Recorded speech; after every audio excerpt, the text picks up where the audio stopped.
What happens when you take the leveling up system of Borderlands, combine that with the over-the-top fast-paced action of Crackdown, and mix it all together with the absurdity and humor of Saints Row? Well, you get a little game I like to call Agents of Mayhem. Agents of Mayhem is the latest open-world third-person shooter from the game developer Volition. On the surface, AOM could easily be mistaken as a new Saints Row, but as a matter of fact, the game is a brand new IP that just happens to take place in the broadly expanding Saints Row universe. Instead of having one customizable character, you'll select a 3-man team from a roster of 12 agents to combat the world-threatening organization known as Legion. So with that little history lesson, let's get on with the review. Up first, we'll talk about the gameplay. Unlike other open-world games, AOM swaps out its agents on the fly. I'll admit that it did take some time to get used to, but eventually it became as enjoyable as it is vital to the gameplay. Since certain agents could deal better damage against shields and armor, while others could hack and soak up more damage, it could be quite fun to strategize the perfect team.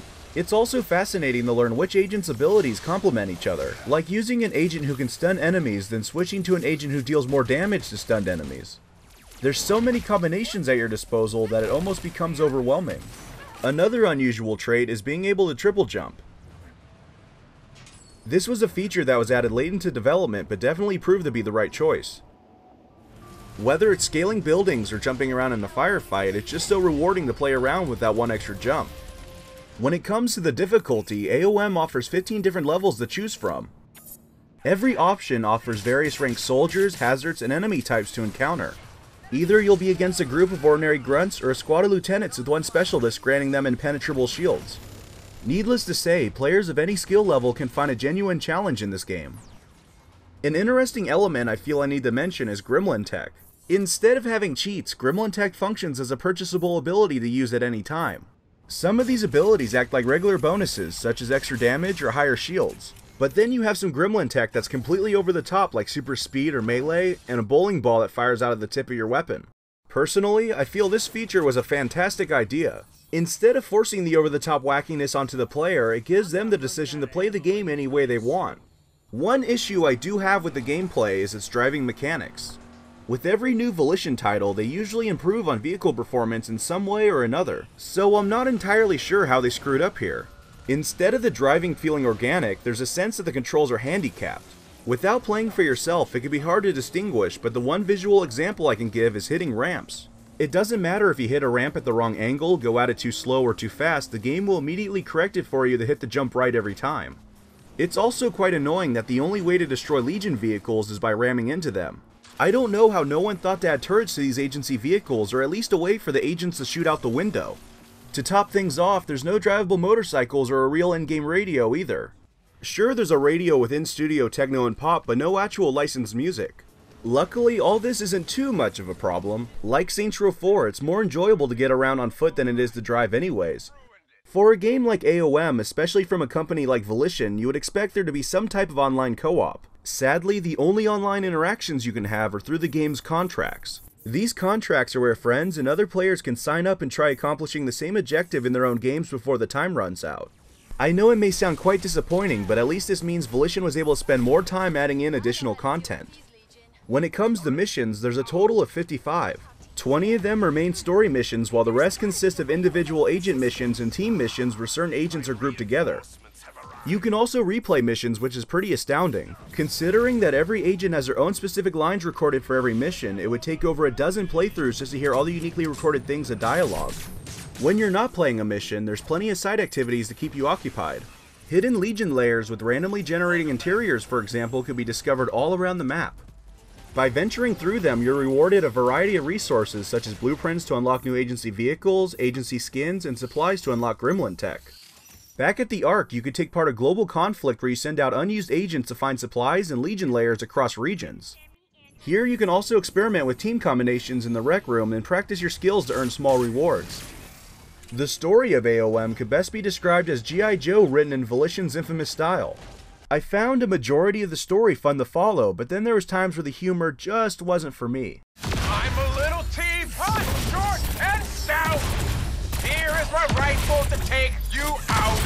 For what Volition was going for, the writing team did a fairly exceptional job. Most of the story is represented through these amazing, well-detailed 2D cutscenes. They can make you feel as if you're watching an old Saturday morning cartoon. It's also surprising just how many 2D cutscenes there are in total. If you were to play them all back to back, which you can with the cutscene viewer, it would likely amount to an hour-long animated movie. One of the most important aspects of AOM is its leveling up system. Every agent can level up 20 times through earning experience points. As you're leveling up, you'll unlock skill points and gadgets. Gadgets work as a unique bonus to attach to your agent's weapon, special, and passive abilities. Skill points can be spent to increase the agent's greatest strengths or add a % bonus to the entire team. Through completing global conflicts and Legion layers, you'll begin to unlock Legion Tech that attaches to your gadgets, offering them a large variety of bonuses. With all these interchangeable gadgets and Legion bonuses, you can drastically change the use of any one agent. Once you're halfway through the story, you'll be able to further increase your agent's level another 20 times by collecting upgrade cores. These can be collected through completing contracts, conquering Legion layers, or finding crystal shards that combine into a hidden core throughout the open world.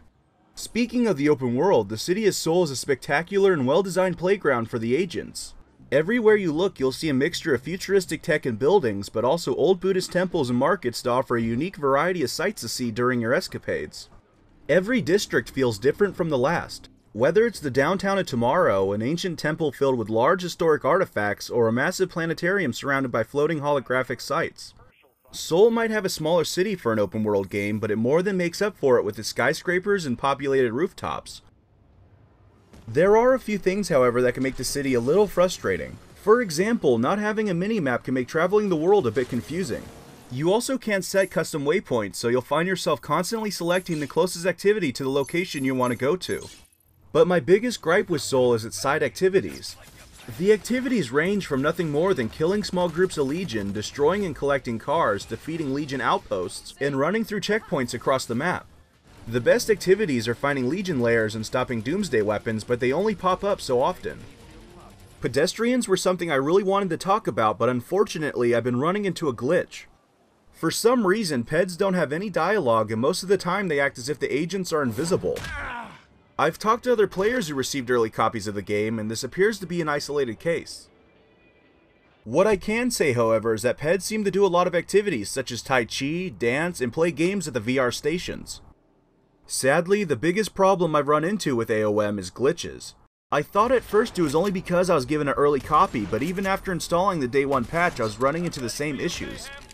Fortunately, they're not game-breaking, but little annoyances like the above-mentioned ped glitch, mission replay not working, and parts of the map randomly deloading. In conclusion, Agents of Mayhem is a pretty fun game. It offers a lot of refreshing new features, a beautiful open world, and a story that pays great homage to old 80s cartoons. Though there isn't any co-op, you could still find plenty of replayability. With all that in mind, I give Agents of Mayhem an 8 out of 10. Well everyone, I hope you enjoyed my first full game review. Like always, thank you for watching, and I'll catch you guys next time.